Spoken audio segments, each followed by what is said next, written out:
One of the most popular Hindu deities and the personification of valor and virtue is Rama, though Parashurama, Balarama, and Ramachandra are the three Ramas described in Indian mythology. Ramachandra is the one with whom the name is most closely linked. In the Ramayana, Rama's journey, and the Mahabharata, great epic of the Bharata dynasty, his life is briefly described. In the first centuries, Rama is mentioned as a Vishnu incarnation. However, it seems likely that he received no special worship prior to the 11th century.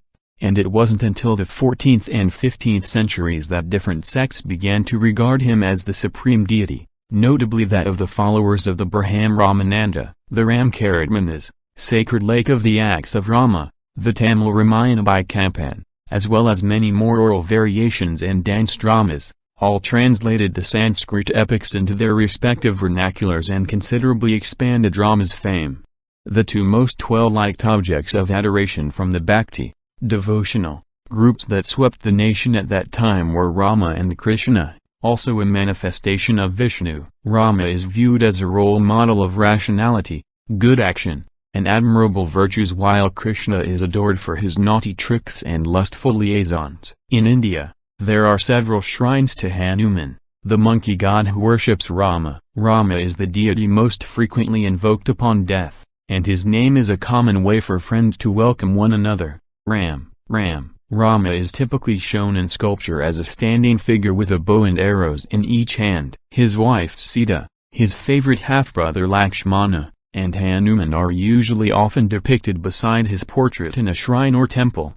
In paintings, he is shown as having dark skin, signifying his kinship with Vishnu, wearing princely ornaments, and wearing a towering conical hat, Kiritamakata, to denote his royal status. In the 17th and 18th centuries, paintings from the Rajasthani and Pahari styles of painting portrayed Rama's achievements with a great deal of sympathy. Ramayana, the Mahabharata, or great epic of the Bharata dynasty, is the longer of India's two great epic texts. Ramayana is the shorter of the two. The poet Valmiki wrote the Ramayana in Sanskrit, perhaps not earlier than 300 BCE, and it currently consists of over 24,000 couplets divided into 7 books. The poem tells the story of the god Rama's royal birth in the kingdom of Ayodhya, Aud, his education under the wise man Vishvamitra, and his victory over Shiva's great bow at the bridegroom competition of Sita, the daughter of King Janaka. In order to win her as his wife, Rama flees to the forest with his wife and his beloved half-brother, Lakshmana, to spend 14 years in exile after being forced out of his position as the heir to the kingdom by a royal plot. The demon king of Lanka, Ravana, kidnaps Sita and takes her to his capital while her two guardians are preoccupied with chasing after a golden deer that had been brought into the jungle to trick them. Rama and his brother decide to save Sita when she stubbornly refuses Ravana's advances. After many misadventures, they form an alliance with Sugriva, the king of the monkeys, and assault Lanka with the help of Hanuman, the monkey general, and Ravana's own brother, Vibhishana. Rama kills Ravana and saves Sita, who goes through a trial by fire to dispel her suspicions of adultery. Rama exiles the queen to the wilderness after finding out that the populace continues to question her virginity. When they get back to Ayodhya, at his hermitage, she gives birth to Rama's 2 sons after meeting the sage Valmiki, who is credited with writing the Ramayana. When the sons reach adulthood, the family is reunited, but after Sita once more asserts her innocence, her mother the earth receives her and suffocates her.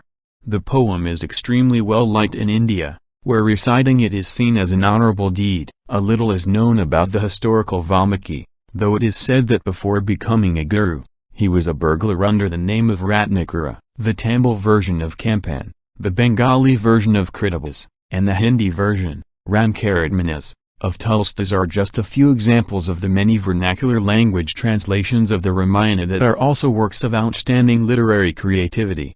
The Ramlila, an annual pageant held throughout North India, reenacts the poem's events, and in South India, the Ramayana and the Mahabharata serve as the basis for the Malabar Kathakali dance drama. The Ramayana was well liked throughout the Mughal era, 16th century, and Rajasthani and Pahari painters of the 17th and 18th centuries loved to depict it. Along with the Pandava brothers of the Mahabharata, The story also spread in various versions throughout Southeast Asia, particularly Cambodia, Indonesia, and Thailand, and its protagonists served as models for traditional Javanese Balinese theater, dance, and shadow plays. Many Indonesian monuments, such as Pangandaran in eastern Java, feature incidents from the Ramayana sculpted in bas-relief. Mahabharata. One of the two Sanskrit epic poetry of ancient India is the Mahabharata, which translates as Great Epic of the Bharata dynasty, the other being the Ramayana. The Mahabharata is regarded by Hindus as a literature covering both history, itihasa, literally that's what happened, and dharma, Hindu moral law, providing information on the development of Hinduism between 400 BCE and 200s. The Mahabharata is a collection of mythological and educational material that first appeared in its current form approximately 400s. It centers on a heroic story about the struggle for hegemony between two groups of cousins, the Kauravas, sons of Dhritarashtra, a descendant of Kuru, and the Pandavas, sons of Pandu. The poem is divided into 18 parvans, or divisions, and includes a supplement called Harivamsha, genealogy of the god Hari, that is, of Vishnu, with approximately 100,000 couplets at roughly 7 times the length of the Iliad and the Odyssey put together. Although it is unlikely that any single person wrote the poem, its authorship is traditionally ascribed to the sage Vyasa, who appears in the work as the grandfather of the Kauravas and the Pandavas. The date and even the historical occurrence of the war that is the central event of the Mahabharata are much debated. The narrative starts when Dhritarashtra, the older of two princes, loses the throne to his brother Pandu after their father passes away due to Dhritarashtra's eyesight. Though a curse forbids Pandu from having children, his wife Kunti requests that the gods have children in Pandu's place. As a result, the twin Ashvins father Nakula and Sahadeva, both twins born to Pandu's second wife, Madri, while the wind fathers Bhima, Arjuna, and the god Dharma fathers Yudhishthira. When their father dies, the Pandavas are forced to flee the kingdom due to the rivalry and jealousy that grows amongst the cousins. The five meet their cousin Krishna, who becomes their buddy and companion after, and marry Draupadi, who is born from a sacrifice fire and who Arjuna wins by shooting an arrow through a row of targets. When they are in exile, even though the Pandavas return to the kingdom, Yudhishthira loses everything in a game of dice with Duryodhana, the oldest of the Kauravas, and sends them back into exile for another 12 years in the forest. A series of epic battles are fought on the Kurukshetra battlefield as the feud's conclusion, north of Delhi, in Haryana state. Only the 5 Pandava brothers and Krishna survive on the winning side, while all the Kauravas are destroyed. Indra's heaven is where the 5 brothers, Draupadi, and a dog, Dharma, Yudhishthira's father in disguise, travel when Krishna dies when a hunter who mistook him for a deer shoots him in his one vulnerable spot on his foot. They all perish along the route, and only Yudhishthira makes it to the heaven's entrance. He is finally reunited with his brothers, Draupadi, and his adversaries, the Kauravas, for a blissful eternity after many trials of his loyalty and dedication. Less than 1/5 of the entire work is taken up by the main plot. The remaining verses of the poem discuss a variety of myths and legends, such as the romance between Damayanti and her husband Nala, who loses his kingdom to gambling just as Yudhishthira does, and the story of Savitri, whose love for her deceased husband convinces Yama, the god of death, to bring him back to life. The poem also includes descriptions of holy sites. The Mahabharata depicts the development of Hinduism and its relationships with other religions throughout its production, in addition to its main plot and recounts of other myths. The time when the epic was created was a moment of transition from sectarian Hinduism to Vedic sacrifice, as well as a period of interaction at times amicable, at times hostile with Buddhism and Jainism. The poem's several sections represent various beliefs, frequently in creative tension. The Bhagavad Gita, Book 6, the Anujata, Book 14, and the Harivamsha, among others, are significant texts of early Vaishnava theology, which holds that Krishna is an avatar of the god Vishnu.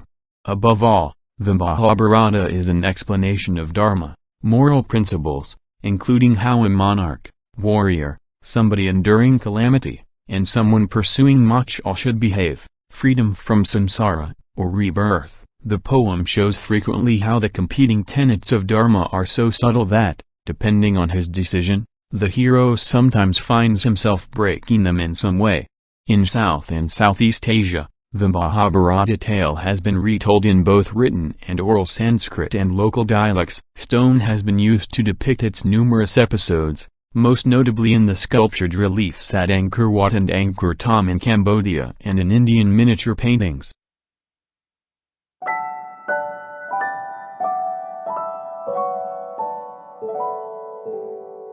You